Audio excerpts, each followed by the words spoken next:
Okay, so Albert Breer basically had a bad source or making stuff up. There was a report that Shavon Revel, the Cowboys rookie corner, who is recovering from a torn ACL, had a setback, but there's no such thing, Brian? No, I was told that that was not factual at all, that he has been working ever since. Matter of fact, players are now gone for really that little break they have between the end of OTAs and then what they have at training camp. And, he's been here working out, and he hadn't missed a day of working out. And matter of fact, he's run all week, and he's going to run again tomorrow for him, from what I was told. So, yeah, it seems like to me there's, nothing to, if there was a setback, that maybe they would have to take some time off and maybe adjust some things and all that. But I didn't get that opinion at all.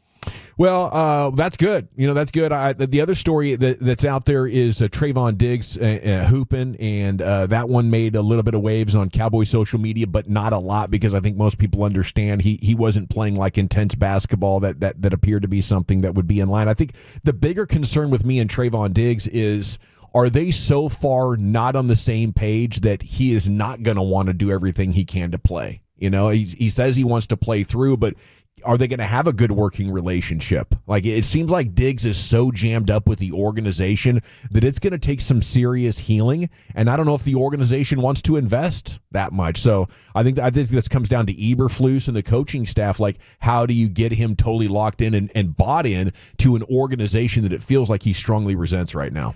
Yeah, I wonder how many parts of the organization it is. Obviously, there's been butting heads when it comes to the training staff, and I think the Cowboys are well recognized.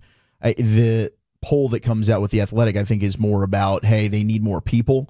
Otherwise, Britt Brown and Jim Maurer are regarded as the best in the business, and they've done an excellent job of getting other people ready to rock. We've seen that when it comes to, what DeMarvion Overshown did last year, and hopefully Overshown's able to do it again. So it really, I think it's really all about the work ethic. Like, Britt Brown's going to love you if you want to come in, you want to bust your ass every day. That's what happens with Overshown. That's what happens with the Dak Prescott. If you're Trayvon Diggs and you're not really that interested in doing it, or you want to cut corners and stuff, then yeah, we're going to have an issue there. So Diggs trusts his guys. He's been working out with them. He made a whole documentary about it, put that out on YouTube to kind of one up what Jerry and the Cowboys were saying. Supposedly he's doing the same thing. I've heard from multiple people that if Trayvon Diggs, if this had been, there's no injury, he's healthy, he had been playing well, I do not believe Trayvon Diggs would be a Dallas Cowboy right now. They would have looked to trade him, because after that contract, things have just, the care, the want to. I got paid. What separates the good from the greats? Once you get paid, you go out there, you earn your money. Do you still have that drive to go out there and work? Because now you've made it. Now you're a millionaire. You've done what you wanted to do. You made it into the NFL. You were an all-pro. You were a Pro Bowler. Your bank account, your family set. After that, where is it? Where's the drive, right? And I think there's been a little bit of a lack of drive from some of the whispers that I've heard. So I think this is more on Trayvon Diggs to prove the people that are saying these things wrong, and I'd love him to do so. But since he signed that contract, it has not looked good at all for the Cowboys. I hope he's massively locked in and he feels like they are going to move on from me, and I need these 8 or 6 games that I get to play to be amazing tape. That I think that would be best case scenario, and then everybody would win. Yeah, and then I think this is a big middle finger to Jerry Jones, too. I think that Diggs is in a situation, he's probably not happy with the trainers. I think everything Zach said, I think it's a big middle finger to Jerry Jones for coming out and saying his work ethic was poor. And like, he's going to say, well, listen, I'll go over here and work. I don't have to be, he's not, it's probably not good for his mental state right now to be around people at the Cowboys, because everybody's looking at him just the way we're talking about right now. Like, where's the work ethic? Why don't you want to be here? But he's like, you know what? You guys don't make me feel any better about myself. So I'm going to go over here and work in Miami. I'm going to go do what I want to do. I don't have to have you guys to do this. He's I think Zach's right. I think this contract has affected him in a way where his given S meter is really, really low when it comes to Dallas Cowboys, especially what, his relationship with Britt, and especially with the relationship obviously he has with Jerry Jones. Well, I think they did make it a priority this draft to find people that love football. Maybe that's a little bit in response to that. And I think there are legitimately two sides to this story. And Diggs just is not a guy who is going to sit around and be like, oh, okay, great, and put a smile on his face. If he's offended, he's going to be real and not want to be around you. But I've been hearing about players not trusting since I basically got here. Like first year on the job, it's like, players saying, we don't exactly believe that the organization, everybody in there is having our back. They're trying to protect what the Jones investment is, more than serve me. I don't feel like I'm their client. And I don't think that's a reflection just on the Cowboys, but that's a pro sport veteran type of, position. Like you can only trust them so much. Okay. Next up here on the C note here, Cowboys news of the evening. Jerry Jones has another TV show coming up. A little bit different than Landman. We're going to Adult Swim, a TV network. Oh, he's a cartoon guy. Oh, wow. They have a new show coming out called Keeping Up with the Joneses. Oh. I thought it would have been cool if they called it Keeping Up with the Jones Boys. But it's about a family that's called the Newberries, and they live next door to Jerry Jones. Wow. So Jerry's going to be popping in and being Jerry Jones and interacting. I think probably content-rich environment. So this is like an actual human show, or is this a cartoon show? It's a cartoon show. Okay, cartoon show. So you're going to have cartoon Jerry Jones. Who's the voice of Jerry Jones? I don't know. I'd probably go with Kavanaugh. I would too. Yeah, I think that would be a great opportunity for Jeff. I just let Kavanaugh improv all those lines. Just show up and dork around for 20 minutes. We're good. Don't you think Jerry's gonna want to? Don't you think he's gonna want that to be his voice? But I guess they say it's not going to be Jerry that's actually doing it. So Jeff should absolutely throw his voice in the hat. Yeah, it's hilarious. send in a demo tape. I did a show with Jeff the other day, and he was doing Jerry Jones' voice. It was very good. He has to close his eyes to do it. He has to get in character. Absolutely, He does. He closes his eyes. Yeah, exactly. He channels like Nicolas Cage. It's not just the voice, though. It's the riffs. Yeah. It's also the crap that you're actually saying. Are you kidding me? Okay, we got a couple of Fort Worth Star Telegram things here. After a down year, Jake Ferguson's confidence remains high. This is a story from our guy Nick Harris, Star Telegram. And he's just writing that the offense can be special if the Cowboys can get Ferguson going. He did have 59 catches for 494 last year, but no scores. I mean, that's not a good year, but it's not a bad year.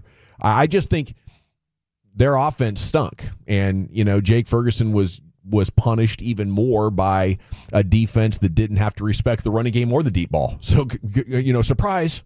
Your tight end couldn't produce that well. We couldn't stretch the field out and give him pockets of space. But I think that's got to be an emphasis because when you look at wide receiver 3 right now, I would like Jake Ferguson to be essentially that guy. Yeah, I would be buying stock in Jake Ferguson, especially when you look at fantasy drafts and stuff where he's being taken. I think that his value will be because you're going to be focusing on Lamb and Pickens, of course, and Dak loves the security blanket of the tight end. So as long as Ferguson is staying healthy, I would imagine he puts up pretty respectable numbers this year. That seam route, man. He loves that. I just wonder how healthy when he had that knee against Cleveland that we thought, my gosh, is that going to be like a season ender? Then he got the concussion. I don't know that he ever really was whole last year. That's my hope. And he's able to bounce back in a big way. Because a year ago this time, I was buying all the Fergie stock. I'm I think this dude could end up being top 10, top 5, possibly, if he ends up having a great year in the conversation of tight ends in the league. It didn't happen. Yeah. So this is a contract year. He needs to go out and perform. Well, yeah, and I think injury especially, he's kind of a crash dummy type of guy. I'm going to put my nose in there, and once you start getting hurt, especially your bell rung, it can make you a little bit apprehensive. So I think getting back to 100%. Harris also tweeted about the Brevin Spann-Ford, the tight end, and it's getting picked up in blogs.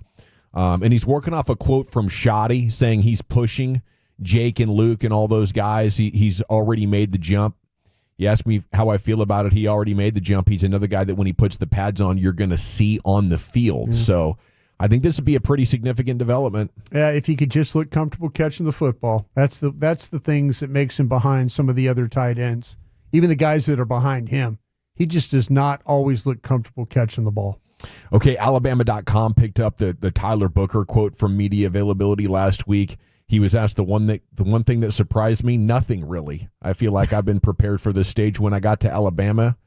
And he talked about his mentors. Apparently, he's best friends with J.C. Latham, who he went to high school with and then was at Bama with, and he's now with the Titans. And he said J.C. Latham has been quite a mentor.